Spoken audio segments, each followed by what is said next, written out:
Mi nombre es Pascual Galdames Hernández. ¿En qué año fundaron la comunidad o el cantón de Colima? Aproximadamente sea de la misma antigüedad que es la ciudad de Suchitoto. Entonces Colima no tiene 100 años de estar acá, tiene más. Teatro de las Ruinas era de ellos, de acá, de los de Colima. ¿Cuántas familias habitaban en aquel entonces aquí en la comunidad? Aproximadamente unas 35 familias antes de la guerra. ¿Cómo era el trabajo de las mujeres y cómo es ahora? El trabajo de las mujeres era más que todo un trabajo de campo y doméstico, ya que el cultivo de caña hacía que hubiera gente dándole de comer a todo el trabajador. Había unas cuadrillas de unos 300 o más trabajadores entre el ingenio y la hacienda. ¿Qué cultivos predominaron más en aquel entonces? Según la historia, Colima tuvo en primera instancia tuvo algodón, luego tuvo la caña de azúcar y en extensiones bastante grandes, ya que la propiedad, lo que le inundó el embalse son cerca de 2.500 manzanas. Está diversificado, ya que existe la caña de azúcar, pero no en las cantidades que existían anterior, sino un porcentaje bien bajo y hoy se cultiva mucho el cereal, las hortalizas, la pesca. ¿Por qué le pusieron a la comunidad Colima? Se llama Colima y significa donde se encuentran los ríos. Aquí se encuentra el río Acelguate con el río Lempa, arriba se encuentra los Limones y aquí en otro sector se encuentra también un río que se llamaba Chacalingo. ¿Nos podría comentar acerca de la toma de la hacienda? Esta hacienda era de una gente de aquel tiempo que tenían dinero, de la sociedad Orellana Valdés. Eran unos hermanos, ¿verdad?, en el cual habían depositado la administración en un su hermano. El tiempo que se da la reforma agraria hace que por la poca cantidad de gente que había en el cantón, que se hiciera, digamos, una propaganda de que aquí en Colima podía haber oportunidad para la gente de otros lados que no tenían dónde cultivar. En ese momento, en el año 80, por ahí por marzo del 80, un grupo de gente, siempre de acá del municipio, optó por venir pues de buena manera, pero ya era el inicio del conflicto, ¿no? Entonces también venía gente con armas y ya se había dado la reforma agraria, ya igual estaba constituido el embalse y a buena mañana pues se estableció, digamos, el contacto con la directiva de ese momento y llegaron a establecer un diálogo, pero alguien de fuera llamó a la guardia y se dio lo que hoy se conoce como la masacre de Colima, donde murieron gente de la que vino de fuera y 3 personas de nuestra comunidad, el administrador, el bodeguero y otra persona más que eran la gente que estaba en ese momento en la parte administrativa de la hacienda. ¿Cuántas familias habitan en su comunidad? Es un promedio de unas 305 familias. A este momento vemos como 2005 o 10 habitantes. Y todas son originarias de Suchitoto. Pudiera decirte que aquí en Colima está toda la gente del municipio de Suchitoto en su mayoría, en un 95%. Podemos decir que tenemos más población de Suchitoto nosotros acá que en la ciudad y cualquier otro cantón. Hay gente también que venía a trabajar en aquel tiempo de Chalatenango, hay gente de Arcatao, hay gente que conocía y logró quedarse acá. Entonces, pero la mayoría somos gente de Suchitoto. En el periodo de la guerra, ¿qué pasó con esta comunidad? Colima fue el refugio para la gente de Suchitoto. Al inicio hablábamos que Colima antes de la guerra eran unas 35 familias. Se repobló Colima con la gente que emigró, o sea que el conflicto hizo que saliera. En ese tiempo el ente social que dio el desarrollo social en esta comunidad con todas las limitantes fue la cooperativa del sector reformado, que tenemos hasta este momento funcionando. Ella hizo la función de alcaldía, de gobernación, de gobierno central, agarrando proyectos de vivienda, de agua potable, de trabajo, consultas médicas y todo, porque aquí estuvo el ejército, aquí encrustado en la comunidad y alrededor la guerrilla. Entonces las áreas de trabajo en ese momento fueron limitadas, pero la gente logró sobrevivir con donativos de cooperaciones extranjeras. por cuestiones quizás de pobreza, nos quedamos en el lugar. De repente en la madrugada, si yo me levantaba, pues, encontraba a los soldados ahí, pero no nos movimos. Y la familia siempre me pagaba alguna consecuencia al detectar que había infiltración en un lado, ¿verdad? Entonces hubieron gente que desapareció, pero no al extremo para llamarle masacre, ¿verdad? ¿Cómo eran los servicios básicos con los que contaban antes? Pudiera decir con gran orgullo, pero de ser colono de esta hacienda. Tuve la oportunidad de empezar a trabajar de 11 años en la siembra de caña. Los servicios acá eran limitados. Aquí era prohibido que alguien tuviera, aparte de las casas de los patronos, una casa de adobe, un pozo o energía eléctrica. Quienes tenían todos los servicios básicos era el casco de la hacienda y las casas donde vivían sus mandadores y sus administradores. No había nadie más con una oportunidad. Habían algunas excepciones, digamos así, un ejemplo era de que si una gente de las que había trabajado con ellos ya llegaba a una edad, ellos hacían una planillita de gente vieja, digamos, dejemos nosotros, o inválida, y le daban su salario bien pequeño y le daban la comida. A veces le daban hasta una vaquita, la que vivía fuera de lo que era más aquel casco, porque la propiedad eran 5.000 manzanas. Y habían ciertos lugares que le llamaban los corrales de ordeño. Siempre alrededor de ahí había gente viviendo. El grupo de gente que había acá, cuando iban a hacer la primera comunión, que iban a hacer todo, ellos cargaban con todo el gasto de la fiesta y las fiestas las hacían mejores que las que hacemos nosotros en este momento. La fecha es el 24 de junio, San Juan Colima, por eso le llaman San Juan Colima. Bueno, aquí hoy está identificado como Cantón Colima. Cuando la reforma agraria, hasta ahí se termina la cuestión de las haciendas y entran las cooperativas. Es la modalidad de Duarte, ¿verdad? Las cooperativas a nivel nacional, cuando le quitan a los que tenían una cantidad de tierras que pasara de 200 manzanas, ya se le estropeaba con la Fuerza Armada y todo, y se le empezaba a dar a la gente que vivía en el lugar.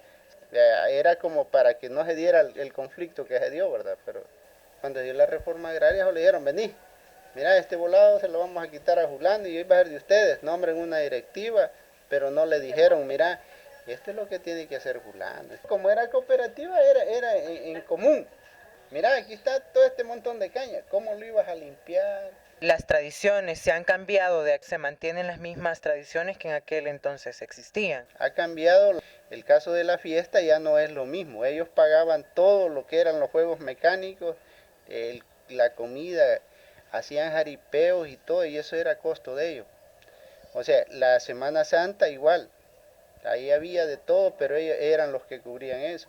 Digamos, ya para lo que era Navidad, que hacen todo el evento también, y ellos patrocinaban. Los eventos deportivos eran excelentes, pero ellos pagaban todo. Las áreas de trabajo que existen en su comunidad. Tenemos excelentes áreas de trabajo, invierno y verano. Prácticamente la época de verano ya pasó una cosecha. O sea, el embalse a algunos los perjudicó y a otros los benefició.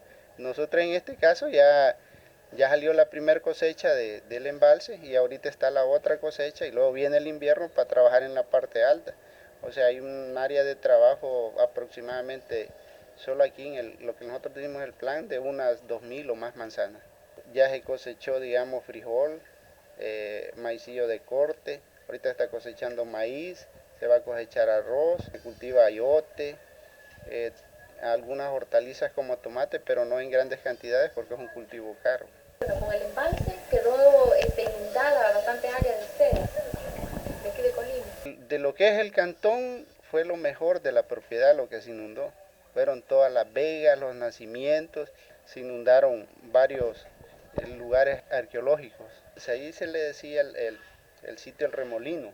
Y tenemos Venecia todavía está un poco ahí. También Colima contaba con una pista de aterrizaje de aviones grandes y se quedó inundada.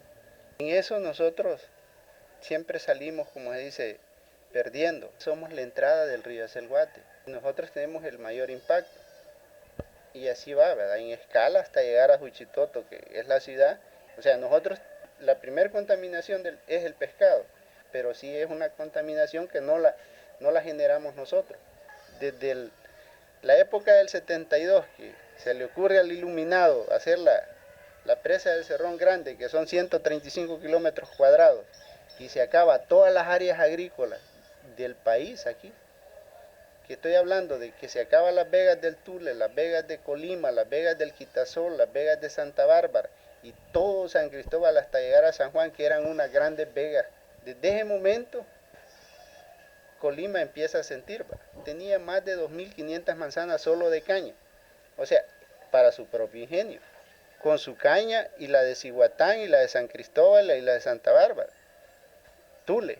Entonces, eso era el área de trabajo de este ingenio. Entonces ellos paran por eso, porque se les inunda toda su materia prima y no pueden seguir. Aparte de eso, él hace el guate, pues. Al entrar el embalse, le llega el embalse cerquita.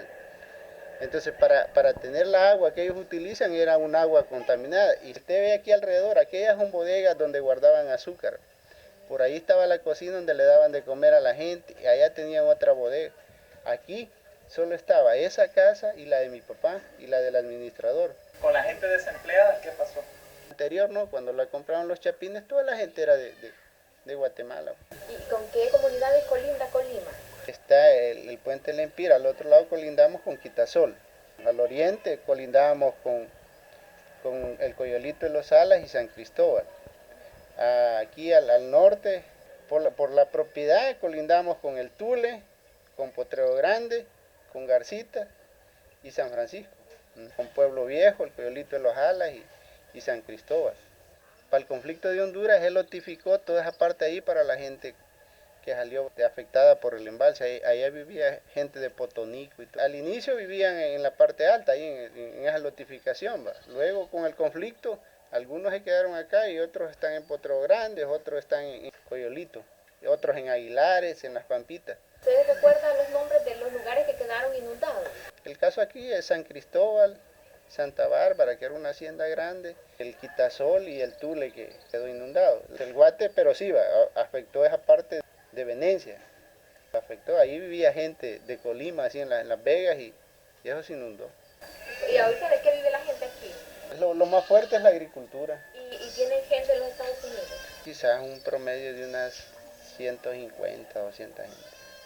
Jóvenes más que todo. Nosotros en la época del conflicto, llegar a Suchitoto no era fácil. Había que ir a dar la vuelta hasta San Martín, y aquí recto tampoco se podía. Llegamos un momento a cambiar todos nuestros documentos de identidad, entre Aguilares, El Paraíso, La Nueva, el Paisnal. Entonces, todo eso nos fue generando un desgaste. El problema es que nuestra escuela pertenece al Paisnal, administrativamente. La iglesia pertenece a Aguilares. Los servicios de energía eléctrica pertenecen a Aguilares. Cuando se da esto de que una ONG hace un proyecto de más de 35 viviendas para la gente, que la gente cuando vino del conflicto vino a vivir ahí a Jecasco, al ingenio, en pésimas condiciones. Aquí en este espacio, digamos, de este corredor, podían haber 5 o 6 familias viviendo ahí, separaditas con carpeta. Vino una ONG, dijo, bueno, si la cooperativa da, pero nosotros queríamos hacer este asentamiento en otro lugar. Y dice, no, nosotros no nos vamos más lejos, va a ser que nos maten, sino aún para sacarlos ahí, la colonia Canaán se llama, para sacarlos ahí nos costó bastante. Esa ONG hizo una iglesia cristiana, que hizo una clínica, hizo lavaderos públicos, hizo la escuela, pero prácticamente era privada. Tenemos un sistema de agua que se está queriendo mejorar, ¿va? Y la contaminación que tiene el agua. El pozo ya llegó a su tiempo de vida útil porque fue un pozo de los que dejaron los antiguos dueños. De ahí pusimos la bomba y ahorita el proyecto de energía eléctrica de la comunidad, solo hay dos caseríos de nosotros que tienen, como dice, energía de la de Leyva, pero es la alcaldía la que ya ha hecho esa gestión. De ahí todo prácticamente ha sido gestión de la comunidad. ¿Cómo hacen ustedes para gestionar un proyecto? ¿Qué instituciones buscan? Desde que se organiza la ADESCO tiene que buscarse una forma correcta de poder hacer los proyectos. Una iglesia luterana prácticamente es la que hace el proyecto más grande de vivienda, incluyendo otros servicios básicos. O Plan El Salvador ha ayudado también con viviendas, con becas y ayudas a la escuela. Redes ha ayudado a este momento, pero todo a partir de ahí se hace vía la alcaldía. Se empieza a tomar en cuenta la comunidad y ahí se organizan como zona, ¿va? Dice, bueno, tenemos un concejal, que es el vínculo entre la comunidad y la municipalidad, ¿verdad? Entonces, a través de las reuniones, ¿verdad? Se empiezan a ver las necesidades y a darles prioridad. Ejemplo fue el agua, con fondos propios de la alcaldía, luego la gestión de la energía eléctrica. El cantón, cuando era hacienda y antes de la llena del embalse, tenía su propio cementerio. A Colima, a los antiguos dueños no los decepcionó la guerra, la reforma agraria, no, que fue el embalse. O sea, aquí la hacienda históricamente, bueno, cultivaron el añil, hay obrajes. Y a Colima prácticamente le bajó todo su potencial de comunidad, fue la construcción de la presa. Colima era parejito, ya levantar la calle, ya Colima queda abajo. Lo que se manejó, si querían vender, bueno, que vendieran, si no, pues igual, la presa se iba a hacer y se le iban a pagar al precio. Pero andaba por 300 colones en ese tiempo. Una manzana de caña, en un plan, en una vega, y que le den 300 colones, bueno, si quieres agarrarlo, si no, ve qué hacer.